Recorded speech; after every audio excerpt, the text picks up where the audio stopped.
What's up YouTube? I'm here to do my prediction video for UFC Fight Night Overeem versus Oleinik. Let's start at the bottom. The first fight is Magomed Mustafayev versus Rafael. Can't say his last name. And to me, Rafael looks like a good striker, but I think Magomed is just a much better striker. I think he's fought a lot better people, and we're just going to see that experience. I also think Magomed has the much better wrestling if he needs to lean on it. So I'm just leaning towards Magomed. I think he wins by knockout in the first round. Next we got... God, I can't say a lot of these European dudes' names. Godzahir, can't say his name very well, versus Michael. And to me, I think Michael's the better fighter overall. I think he's the better striker.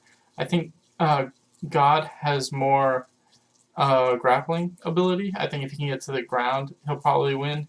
And he might in the first round, but I think Michael is good at keeping on the feet. It's kind of a coin toss. I guess I'm going to lean towards God.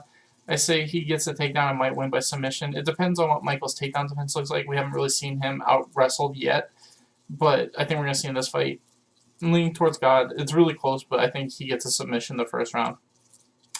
Next is Marcin Tymura versus Shamil Akhmedov. And to me, Shamil is just like a grinder. He's good at hitting takedowns, but I don't think anything other than that he's super amazing at. His takedown defense and his overall striking ability are just okay. I feel like his striking is more just a means to set up takedowns.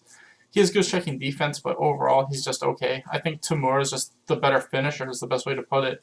I think his striking, he hits harder. I think his submission game is more offensive.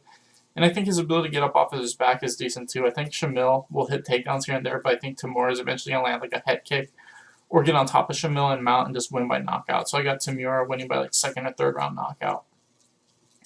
Next, we got Alexander Yolkanovi versus Alex Da Silva. And to me, Alex Da Silva is a really fun guy. He's got a lot of finishes. He's got 13 wins by knockout and 7 by submission. The problem is he's not a good wrestler. His one loss, because he's 20-1, is to a guy who's really just mediocre. It's just that guy had decent wrestling and he couldn't do anything about it. I feel like Alexander has much better wrestling than the guy that beat Alex Da Silva. You know, even though Alex Da Silva has a great record, like I said, I think his wrestling defense is not that great. And I think other than him catching Alexander with a big shot, I think he's just going to get out-wrestled until he gets finished, probably. And that's what I think is going to happen. So I'm leaning towards Alexander. I say he gets a takedown whenever he wants and probably just wins by TKO or submission. Next is Sultan Alivi versus Keita Nakamura. And to me, I have no confidence in Sultan. He's only fought twice in the UFC over the span of 3 or 4 years. I don't know why he hasn't retired yet. He's pretty old as it is, and I feel like Keita is pretty old too, but he at least consistently fights. He's fighting twice a year at least, even though he's pretty old too.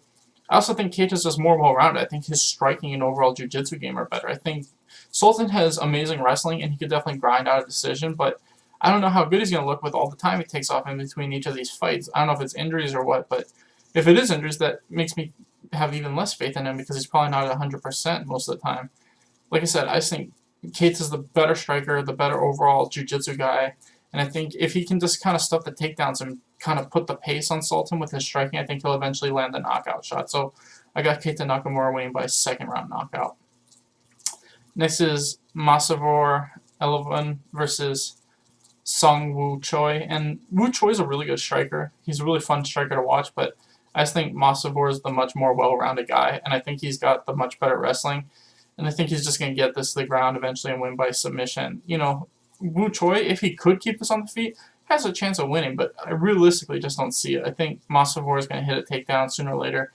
And once he does, I think we're going to see a massive advantage when he's on top. So I got Masavor winning by rear naked choke in the first or second round. Next, we got Krzysztof Jotko versus Alan Amadowski. And to me, Krzysztof Jotko is a good technical striker, but I think Alan's just got more firepower. I also feel like Krzysztof Jotko has been knocked out in his last 2 or 3 fights, so his chin's starting to not be there as much. I think sooner or later, Alan will turn this into a firefight like he usually does, and I think he's going to land a big shot. I think, he's 8-0 with all first-round finishes, I think, except for one maybe. And I think that's just going to happen. I think he's going to pull Jotko into a firefight, and he's going to win by first-round KO. So I got Alan. Next, we got Roxanne Modafferi versus Antonia Shevchenko, and I think people are super high on Shevchenko just because of her sister. To me, I feel like she's a good striker, but she doesn't have the same power, and I also don't think her overall grappling is as good. I think she's strong, but I think if you get her on the ground, she's not as fluid. It's kind of like the Sergio Pettis thing. It's like, he's got the same abilities, just none of the finishing ability. Like, Anthony's got more firepower in his strikes and a more offensive jiu-jitsu game. I think Shevchenko, Antonia, has the technique like Sergio and the decent takedown defense, but her jiu-jitsu is not as offensive and her strikes don't have as much power. And I think Roxanne, even though she's not as good as her striking-wise, I think if she can pull this to the ground, she's going to kind of dominate her. And this is what I see happening. I think sooner or later, Roxanne's going to get this to the ground. And when she gets it there, I think she's going to win by submission. So I got Roxanne winning by probably second round sub. Next is Ivan, can't say his last name, versus Devin Clark. And to me, Ivan looks like a really good up-and-comer. He's beaten a lot of ex-UFC fighters. He's 15-0. He's got mix everywhere. He's got good striking and good jiu-jitsu. He's got, like 6 or 7 wins by knockout, 5 wins by submission. I think Devin Clark, if he can blitz him early, he could win. But even that's kind of risky. Like I said, I think Ivan's just better overall. Devin's probably a little bit better of a wrestler, but like I said, I think Ivan's striking and jiu-jitsu are going to be a little bit too much. And I think sooner or later, Ivan's going to set up a big counter punch and just win by KO in the first round. Next is Sergey Pavlovich versus Marco Golem. And Marco Golem can definitely win this fight. The way he fights is kind of like Randy Couture, where he likes to push a fairly high pace, uses wrestling like dirty clinch box. I think Sergey is a much more technical striker from the outside with good power. He also has decent grappling overall. We just, he fought Alistair, and Alistair is the much better grappler, but, he is a decent grappler. I mean, this fight's pretty tough just because I feel like it's kind of who can keep it where. If Sergey can kind of just pick him apart from the outside, I think he's going to win by knockout sooner or later. And if Golem can kind of turn this into, like I said, a Randy Couture style fight, he could probably edge out a decision. I just think Sergey's the better guy. I think that, he was 12-0 coming into the UFC, and he beat a lot of good people. And he was even favored against Alistair, and I feel like there's a reason. He is the better up-and-comer. I think we've seen Marco lose a lot of close fights, and I think this is going to be another close fight that he loses. I think Sergey is just able to pepper him from the outside and edge out a decision.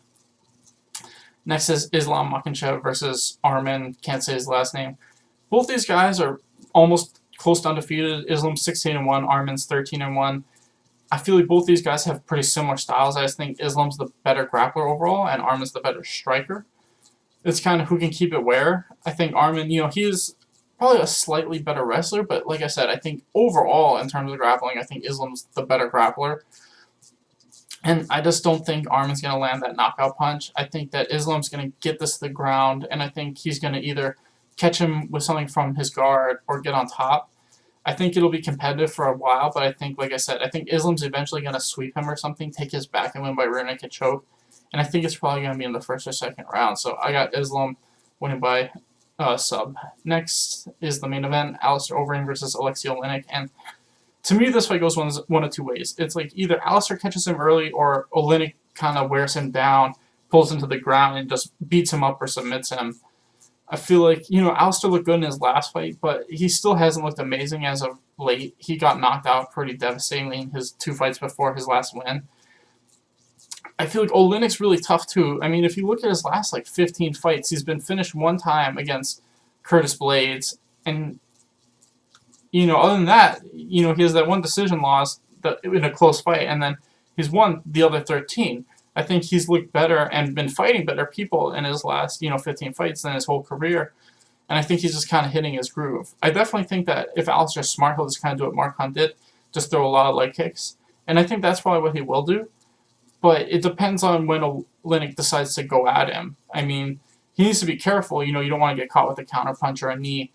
And like I said, in the first round, I think Alistair's got a big advantage. But I think if Oleinik can just turn this into a dirty fight, he'll probably get the win.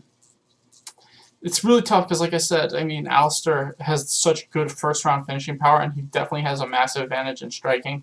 As where I think on the ground it's pretty close. Oleinik's definitely got the advantage, but Alistair's good enough on the ground to where he should be able to keep up with him. So I'm kind of leaning towards Alistair, but I don't know what it is. I just feel like Oleinik's going to wear him out. I can never trust Alistair's conditioning. I feel like Oleinik is tough enough to where I think he'll survive the beginning. And if this gets into round 2, I think Oleinik's going to start to take over, and that's just what I see happening. I think Alistair's either going to catch him with a body kick or just finish him with leg kicks, or Oleinik's going to take it to the second round and finish him. And I'm leaning towards Oleinik just wearing down Alistair and getting that second round finish. Anyway, thanks for watching, guys. Please like and subscribe.